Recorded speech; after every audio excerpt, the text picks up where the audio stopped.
സ്നേഹത്തിൻ്റെ പ്രതിഫലം വേദനയാണോ? അതെ, അങ്ങനെയാണ് കാൽവരിയിലെ ക്രിസ്തു നമുക്ക് കാണിച്ചു തരുന്നത്. തൻ്റെ ഏകജാതനെ നൽകുവാൻ തക്കവിധം ദൈവം ലോകത്തെ അത്രയേറെ സ്നേഹിച്ചു. സ്നേഹത്തിൻ്റെ മൂർത്തിഭാവമായി ലോകത്തിൽ ജാതനായ ക്രിസ്തു തൻ്റെ ജീവിതത്തിൻ്റെ യാത്ര കാലിത്തൊഴുത്തു മുതൽ കാൽവരിയോളം എത്തിയപ്പോഴേക്കും ലോകത്തെ സ്നേഹിച്ചതിൻ്റെ പേരിൽ ധാരാളം പ്രതിഫലങ്ങൾ ഏറ്റുവാങ്ങിയിരുന്നു. ആ പ്രതിഫലങ്ങൾ എന്തൊക്കെയാണെന്ന് നമുക്കൊന്ന് നോക്കാം. കാൽവരിയിലെ സപ്ത പ്രതിഫലം. അതെ, സ്നേഹിച്ചതിൻ്റെ പേരിൽ ക്രിസ്തുവിനെ അനുഭവിക്കേണ്ടി വന്ന 7 വേദനകൾ. മനുഷ്യകുലത്തെ സ്നേഹിച്ചതിൻ്റെ പേരിൽ ക്രിസ്തുവിന് ലഭിച്ച പ്രതിഫലങ്ങളിൽ ഒന്നാണ് മുൾക്കിരീടം. ഈശോ ഭൂമിയിൽ ജന്മമെടുത്തത് വലിയൊരു ദൗത്യവുമായാണ്. സ്വർഗീയ പിതാവിൻ്റെ സ്നേഹ സന്ദേശം ശിരസാവഹിച്ചുകൊണ്ട് ഭൂമിയിൽ ജന്മമെടുത്ത ഈശോയ്ക്ക് ലഭിച്ച പ്രതിഫലം, ഒന്നാമത്തെ പ്രതിഫലം മുൾക്കിരീടമായിരുന്നു. സ്നേഹത്തിൻ്റെ രണ്ടാമത്തെ പ്രതിഫലം ചാട്ടവാറടി. സ്വന്തം ശരീരത്തെ മനുഷ്യകുലത്തിന് നിത്യജീവൻ ഏകുവാൻ അപ്പമായി അവൻ നൽകിയെങ്കിലും ആ ശരീരത്തിന് പ്രതിഫലമായി ലഭിച്ചതാകട്ടെ അതികഠിന വേദനയുള്ള ചാട്ടവാറടി. മൂന്നാമത്തെ പ്രതിഫലം അർത്ഥനഗ്നത. യേശുവിൻ്റെ തിരുവചനങ്ങളിൽ മുഴുവനും എപ്പോഴും ഒരു പങ്കുവയ്പ്പിൻ്റെ ഒരു അനുഭവം ഉണ്ടായിരുന്നു. പങ്കുവയ്പ്പിൻ്റെ ഒരു ധ്വനി നിറഞ്ഞിരുന്നു. 2 ഉടുപ്പുള്ളവൻ 1 ഇല്ലാത്തവന് കൊടുക്കട്ടെ. എന്നാൽ കാൽവരിയിലെ അന്ത്യനിമിഷങ്ങളിൽ ഈശോയ്ക്ക് ലഭിച്ചതാകട്ടെ വെറും അർത്ഥനഗ്നത മാത്രം. ആണിപ്പഴുതുകൾ. ദൈവരാജ്യ ചിന്തകൾ മനുഷ്യഹൃദയങ്ങളിൽ വിതറിക്കൊണ്ട് ഈശോ ഗ്രാമങ്ങൾ തോറും പട്ടണങ്ങൾ തോറും ചുറ്റി സഞ്ചരിച്ചു. വിശ്വാസത്തോടെ തന്നെ വിളിച്ചപേക്ഷിച്ചവരുടെ സമീപത്തേക്ക് കാരുണ്യത്തോടെ നടന്നെടുത്ത അവിടുത്തെ കാലുകൾക്കും വേദനിക്കുന്നവരെയും അനുദപിച്ച് തിരികെ വരുന്നവരെയും സ്നേഹത്തോടെ മാറോടണച്ച ആ തിരുക്കരങ്ങൾക്ക് ലഭിച്ചതാകട്ടെ ആണിപ്പഴുതുകൾ. 5ാമത്തെ പ്രതിഫലം കയ്പുനീർ. രക്ഷകന്റെ വരവിനായി കാത്തിരുന്ന ലോക ജനതയുടെ ഇടയിൽ രക്ഷകനായി ഈശോ പിറന്നു. ആ സമൂഹത്തിൻ്റെ ആത്മീയ ദാഹം അകറ്റി നിത്യജീവൻ ലഭിക്കുവാൻ തൻ്റെ രക്തം പോലും പാനീയമായി അവർക്ക് നൽകി.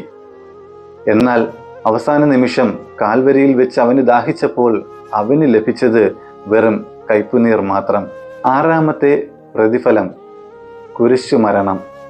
ഈ ലോകത്തെ സ്നേഹത്താൽ മാറോടനയ്ക്കുവാൻ മനുഷ്യനായി പിറന്ന യേശുവിൻ്റെ മരണം ഇപ്രകാരമുള്ളതായിരുന്നു.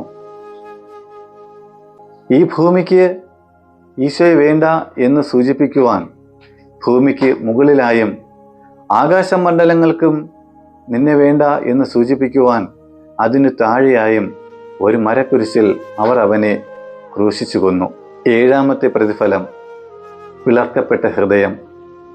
യേശുവിൻ്റെ ഹൃദയം നിറയെ പിതാവായ ദൈവത്തിൻ്റെ സ്നേഹമായിരുന്നു. ആ സ്നേഹമാണ് അതികഠിനമായ പീഡാസഹനത്തെ അതിജീവിക്കുവാനായിട്ട് ഈശോയ്ക്ക് ശക്തി പകർന്നത്. യഥാർത്ഥ സ്നേഹം ഏതു സഹനത്തെയും അതിജീവിക്കാനായിട്ട് അഭിമുഖീകരിക്കാനുള്ള ശക്തി നമുക്ക് നൽകുന്നു. ആ ഹൃദയത്തെയും അവസാനം അവർ കുത്തിപ്പിളർന്നു.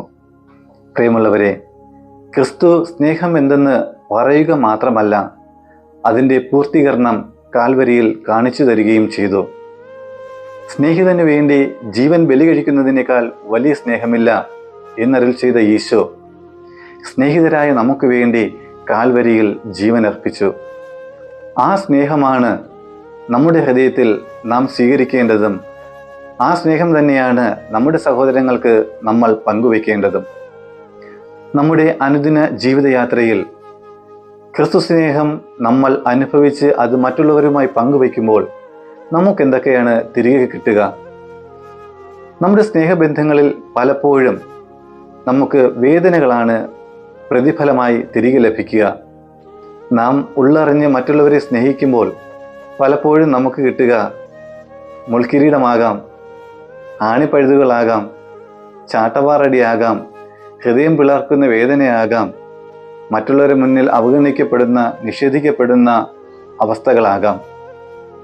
പ്രിയമുള്ളവരെ, സ്നേഹിച്ചതിൻ്റെ പേരിൽ ക്രിസ്തുവിന് ലഭിച്ച ആ സഹനങ്ങളെ ക്രിസ്തു പിതാവിനോടുള്ള സ്നേഹത്താൽ അതിജീവിച്ചു. നമ്മുടെ അനുദിന ജീവിതത്തിൽ ഇത്തരത്തിലുള്ള പ്രതിഫലങ്ങൾ നമുക്ക് ലഭിക്കുമ്പോൾ ആ വേദനകളെ നമുക്ക് കുരിശിനോട് ചേർത്ത് വയ്ക്കാം. കാരണം അതിലേറെ വേദന സഹിച്ചാണ് ക്രിസ്തു കാൽവരിയിൽ ജീവൻ ബലിയേകിയത്. കാൽവരി മരണം ക്രിസ്തുവിൻ്റെ സ്നേഹത്തിൻ്റെ അവസാനമായിരുന്നില്ല, മറിച്ച് അതൊരു പുതുജീവിതത്തിൻ്റെ തുടക്കമായിരുന്നു. ആ തുടക്കം നമുക്കും സ്വീകരിക്കാം. നമ്മുടെ ജീവിതത്തിലെ ക്ലേശങ്ങളെയും വേദനകളെയും സഹനങ്ങളെയും കാൽവരിയിലെ കുരിശിനോട് ചേർത്ത് വെച്ചുകൊണ്ട് അതിൽ നിന്ന് ശക്തി സ്വരൂപിച്ചുകൊണ്ട് ഒരു പുതുജീവിതത്തിലേക്ക് നമുക്ക് പ്രവേശിക്കാം. ദൈവം നമ്മെ അനുഗ്രഹിക്കട്ടെ.